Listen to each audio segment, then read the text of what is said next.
हे आहे XUV 500चं rear wheel bearing बघा. हा खरोखर वजन खूप आहे याचं आणि हे हबसह येतं, म्हणजे बेरिंग फक्त बदलता येत नाही, तर हबसह घ्यायला लागतात.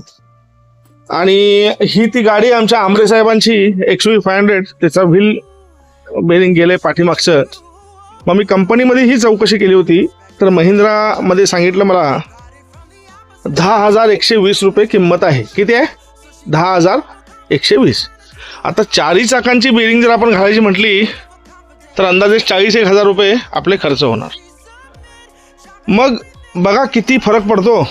आता हा मेड इन जपानचा हब आला आहे, मेड इन जपान. त्यांनी हा बनवला आहे महिंद्रा XUV साठी. त्यांनीही बनवला असेल किंवा कोणी बनवून घेतला असेल इंडियातल्या माणसानं आणि तो इम्पोर्ट केला आणि याची किंमत आली 4,500 रुपये. मग भारतामध्ये कोण हे बनवू शकत नाही का?